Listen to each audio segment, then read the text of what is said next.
Uh, Hello, can you hear me? Okay, so hello everybody. Um, uh, I'm Vera Remizova. I'm a doctoral researcher in Tampere University in Finland. So today I'm happy to present my paper exploring media gesture interfaces for children with ADHD. Let's start from the beginning, from the introduction. Motion controlling games are beneficial for typically developing children and also for children with development disorders, such as autism spectrum disorder and attention deficit hyperactivity disorder. A number of therapeutic gaming solutions have been presented lately with promising results. Positive effects of motion-based gaming have been reported as on children physical development, and also on social interaction and communication skills. Now, motion controlling gaming often combining with traditional neuropsychological rehabilitation tool for therapeutic purposes. Unfortunately, early studies have primarily concentrated on therapeutic implications of motion-based gaming, somewhat overlooking the usability aspects of gesture interfaces and the needs of children in motion-based gaming design. More research is needed to identify usable and useful gestures suitable for specific tasks and interaction scenarios, and to establish guidelines for implementing child-friendly gestural interfaces.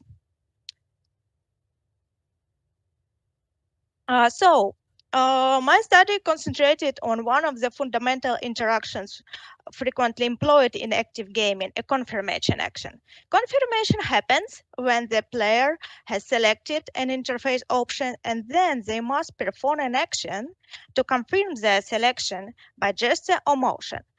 Gestures often incorporated for confirmation tasks in gesture interfaces, but for children, hand gestures can cause fatigue and be challenging. A promising direction could be incorporating full gestures for confirmation tasks. Full body interaction is including, for example, running, jumping, posturing, or freezing. This use of full body interaction benefits children because it supports physical activity and high energy consumption of the players. Additionally, full body interaction can be especially beneficial for children with ADHD. These children need to physically move to regulate the arousal level and stay focused on the task. So, this study examined the potential of mid-day gesture interfaces, specially designed for children in context of full body motion control for confirmation action.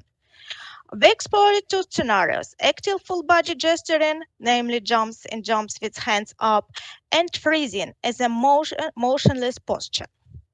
We systematically investigate the functionality, usability, and user experience aspects of jumping and freezing, quantify the effects on performance and subjective experience of children, including children with challenges in behavior control and impulse inhibition. Therefore, our study aim was to design and evaluate two types of full body confirmation commands. For these, two experiments were conducted. Experiment with neurotypical children and experiment with children with ADHD. For this study, we utilized the Pigscape game that we designed to be engaging and fun. The game includes short interval of physical active gameplay that lasts few minutes, as well as shorter freezing tasks. In context of ADHD treatment, the freezing exercise serves the purpose of instructing children on how to restrain excessive movements during moments of high arousal. The game is played in pairs and incorporates a media gesture interface for both the active and freezes phases of the game. Picture on the slide presents a graphical interface of the game. On the top active period, the game protagonist, it's a pig that's running an obstacle course, moving from left to right in the game view. During the active periods, users steer the pig avatar by jumping, and those avoiding obstacles and collecting coins and bonuses. After a certain amount of time, the active period transites to freezing tasks. The bottom picture on the slides, where the players are presented with a silhouette of certain posture and their skeleton. We use a Kinect Center for motion detection. So, about the gesture interface, the primary objective of the active period of the game was encourage children to move and raise their level of arousal. We focus on utilizing such human full body motion as gestural inputs that were intuitive, robust in recognition, and also appropriate for children. Among the possible human motions, we considered such as jumping, running, flying, and other similar activities. But after careful consideration, we selected jumping gesture, and second one is jumping with hands up, because it's physically demanding, easy to explain, and implemented by the most children. Also, it was consistent with the gameplay, as children often mimic the protagonist's actions in the game. So, after the user jump, the peak avatar jump as well, and thus avoiding obstacles and collecting coins. Also, jump with hands up grants the avatar a superpower, namely wings, and increase the height of the jump to reach further collectibles. During the freezing task of the game, the children are required to replicate predetermined posture by remaining motionless in that posture for predetermined amount of time. 4 levels of posture difficulty were incorporated to enhance the game's level of challenge and sustain player engagement. These posture levels differ in terms of position of the hands and legs, with some postures requiring 1 or 2 hands up or down, as well as predefined leg position. 20 body joints obtained from sensors were tracked in freezing task. Players were to feed all skeleton joints into the presented silhouette and stay frozen in the shown posture for a predetermined time. The skeleton also serves as a visual feedback for players during the freezing task and allows them to adjust their body inside the posture.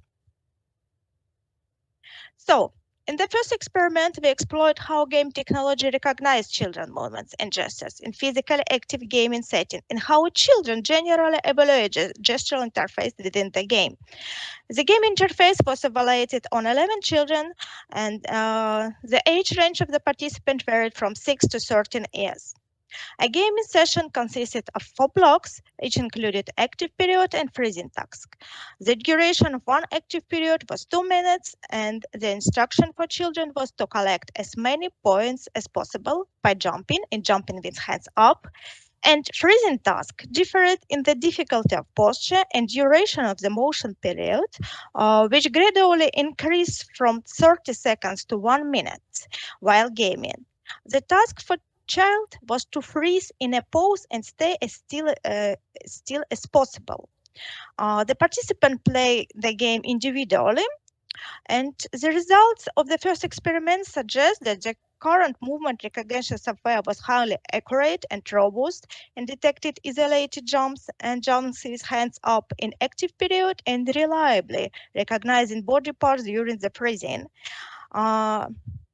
Regarding the subjective opinions, 64% of participants rated the game difficulty as medium, and only 9% rated as a challenging on 3-point scale. And as for understanding how play the game, 33% of children found it easy, and while 27% rated as a medium on the same 3-point scale, and nobody says that the game that was difficult to understand how to play the game.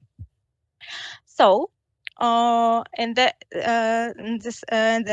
second experiment, we studied the prolonged use of mid-day gesturing and active gaming through 5 game sessions. Experiment 2 was conducted as a part of a rehabilitation program at the psychology clinic of Tampere University. 18 children with ADHD and attention deficit participated in the study. The age range of the participants varied from 8 to 12 years. The clinical study consisted of 5 gaming sessions. In each session, 2 children were playing the game as a pair. A gaming session consisted of 4 blocks, each including active period and freezing task. The duration of one active period was 2 minutes, and freezing task differed in difficulty of the posture and the duration of motionless period, which gradually increased from 10 seconds to 1 minute through game blocks and session. The posture difficulties were counterbalanced between the sessions and the same for all children. So we analyze the following metrics. The primary independent variables were the type of the movement for active period and the level of difficulty for the freezing task. The dependent variables for the active period were the number of jumps and jumps with hands up per block and per game session. For the freezing task, the dependent variables were the percent of fitting in the shape during the task and also assessors a subjective elevation of posture, repetition, and movements. We define 3 levels for posture repetition. First, it's repeating the posture. It's when the participant repeats or tries to repeat the posture accurately and makes an attempt to maintain it over time. The second level, stay inside the shape, when participant does not repeat the posture completely, but they keep the detected body joint inside of the shape over time. And the third level, it's not repeating, when a participant does not repeat the posture and not following the task instructions. For motion description, we also define 3 levels as following. The first one, so not move. When a participant stay frozen in position over a time, we excluding small movements of head or hands and also speaking.